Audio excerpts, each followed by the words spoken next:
Hey y'all, hope everyone is having a good week. I apologize in advance if I'm staring off into space or if I have to yell at my puppy. She's discovered that digging holes is really fun, so that's been a joyous time.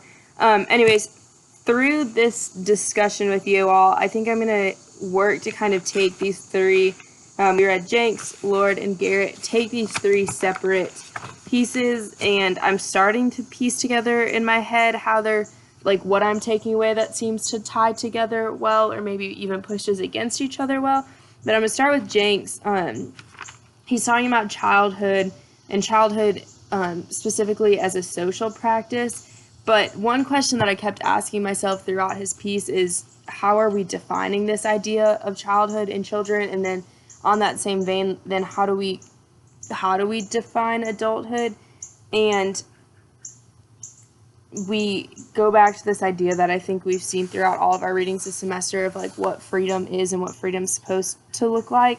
But on page 3, he talks about childhood as something that's transforming him or her into an adult. And in my head, that means adulthood is this like final point that we're trying to get to, but we've already established that adulthood is really this vague concept. So how can we, in transforming is the sense of change and becoming something other, which I understand is part of growing up, but how, if we're just transforming to adulthood, does childhood lose its sense of wonder, and are we not allowing it to be formative in the way that it needs to be?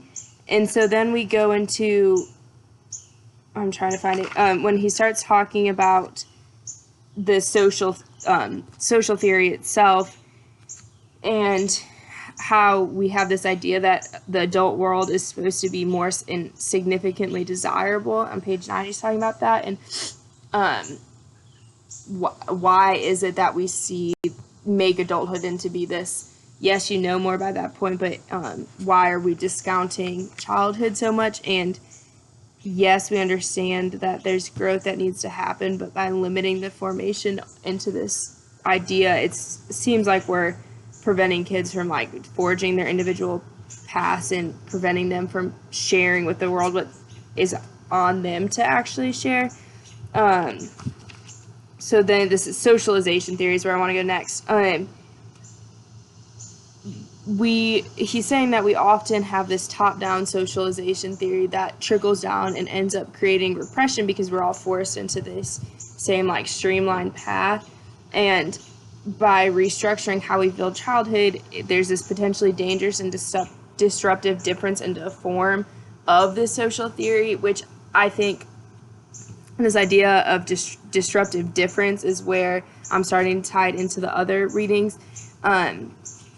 We need that difference because if we don't continue to explore, going into Garrett, we learn about the world and not learn from the world is one of the quotes. I think it was page 21. Yeah, page 21. He's talking about this idea of learning about the world instead of what we should be aiming for, to learn from it. And we learn from it by talking about those pieces of difficult knowledge. So to kind of wrap up Jenks in a roundabout way, if we're seeing childhood as an adulthood, as a hurdle to adulthood, I think we're missing something there. And we go on towards the end of Jenks to be talking about this two-way relationship that we need between adulthood and childhood. In my ideas, and I've talked about this in other discussions, is that a relationship needs, in order for a relationship to exist, communication needs to be coming from both ways. So I think the point Jenks is attempting to make, or at least what I'm taking away from Jenks, is that we shouldn't place this like hierarchical order between childhood and adulthood, that they're these two separate entities that play into each other but need to exist together and to better learn from each other. So going into Garrett, like I said, the difficult knowledge, we need to use it. We need to have those ideas in order to learn from each other and to make steps forward, because if we continue just learning facts and learning things that people for years have learned, we are just kind of perpetuating a cycle. And I don't think that, especially in terms of education, I can teach the same book 100 times, but what good does that do anyone? It does good when we're able to disrupt, and disruption is a theme throughout all three of these readings this week, and to be okay with this disruption into our pedagogy and our conversations. Difficult knowledge, he defines, is a relation within a particular situation that can arise from within the content or the context. So it's this recognition of how concepts or places and events we're talking about have come to mean different things for different kids or different people because of the ways in which they've experienced them.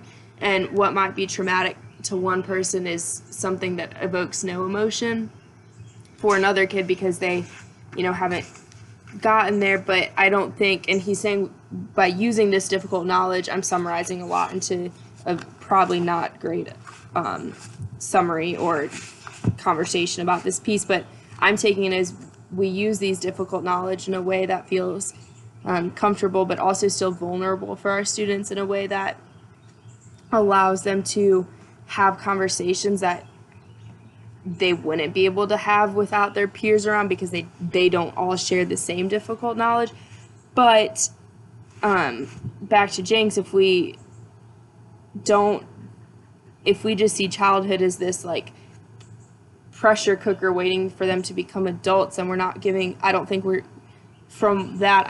be valuing this difficult knowledge that our kids are dealing with.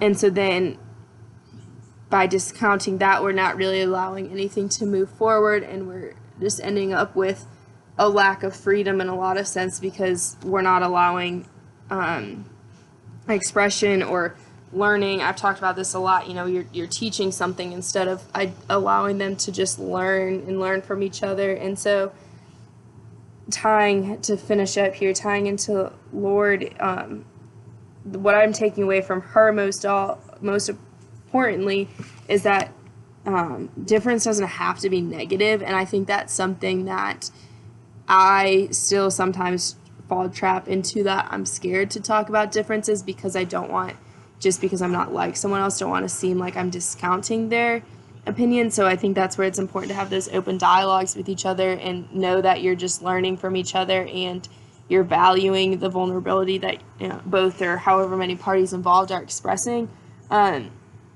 Because she's saying, we certain groups are limited from what conversations they're allowed to be a part of, and their voices are only allowed to be heard in these like very small and narrow areas, which I think she's talking about Black women in particular, but I think same could be said for like children in that sense too. Like we're deciding who can sit at the table to have these conversations, but we're then creating conversations that are, yes, you have 10 minds at the table, but there are 10 minds that are all coming from a similar enough place, which isn't, I don't want to discount the individuality there, but we're preventing a lot of perspectives from being there and being part of the conversation. And I think that's coming from this fear and not valuing the role that difference does play, and not feeling that difference needs to be this negative, because it